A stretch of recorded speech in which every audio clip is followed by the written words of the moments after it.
दौर चल रहा है और बच्चों के ऊपर नंबरों का बहुत दबाव रहता है, तो मैं अपने स्कूली जीवन से संबंधित एक अनुभव आपके साथ साझा करना चाहता हूं।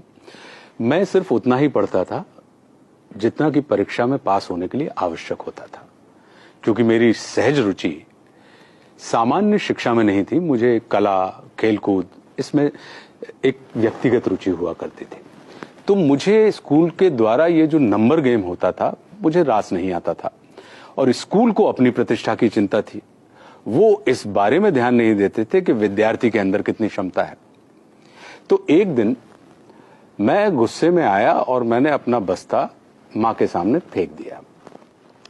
मां समझ रही थी कि मुझे समस्या विद्या से नहीं है, विद्यालय से है, या विद्यालय के उस वातावरण से है जिसमें नंबरों का दबाव मेरे ऊपर डाला जाता है। तो मां ने ध्यान से देखते हुए मुझसे पूछा कि अच्छा ये बताओ कि तुम स्कूल क्यों जाते हो। मैंने कहा पढ़ने के लिए। उन्होंने फिर मुझसे पूछा कि पढ़ने से क्या मिलता है। मैंने कहा ज्ञान। वे बोली ठीक है, अब ये बताओ कि ज्ञान किसे कहते हैं। अब मैं सोच में पड़ गया।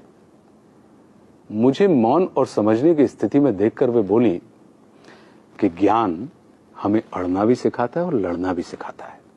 मैं चाहती हूं कि तुम अड़ना नहीं, लड़ना सीखो। लड़ना समझते हो? मैंने कहा जी, मारना पीटना।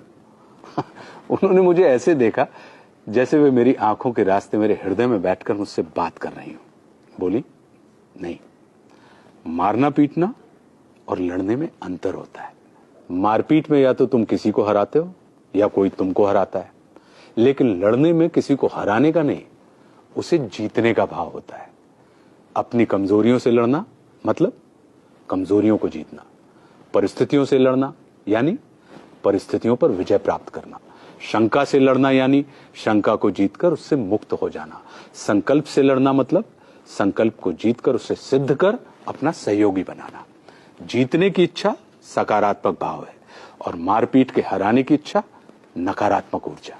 मारपीट के सिर्फ अवरोधों का दमन किया जा सकता है, किंतु लड़ने से उनका शमन किया जाता है। मारपीट के तुम सिर्फ कुछ वक्त के लिए अपनी तकलीफ को दबा सकते हो, किंतु लड़कर तकलीफ को समाप्त किया जा सकता है हमेशा के लिए। मैं चाहती हूं कि ज्ञान को बोझ समझ के तुम गढ़ो नहीं, बल्कि बढ़ो। तुम सफलता के लिए नहीं, स्वयं के सुख के लिए पढ़ो। फिर स्कूल में तुम अड़ना नहीं, लड़ना सीखोगे। हम तुम्हें स्कूल परीक्षा में आए प्रश्नों का उत्तर सीखने के लिए नहीं भेजते, बल्कि जीवन की परिस्थितियों का हल ढूंढने के लिए भेजते हैं। पढ़ाई बोझ बढ़ाने के लिए नहीं, बोझ हल्का करने के लिए होती है। आज उम्र के इस मोड़ पर खड़ा होकर सोचता हूं तो लगता है कि मां कितना सही थी। हम अपने बच्चों को स्कूल की परीक्षा में अव्वल आने के लिए उन पर दबाव डालते हैं। शायद इसलिए वे स्कूल में अव्वल आने के बाद भी जीवन भर फेल होने के एहसास से भरे रहते हैं।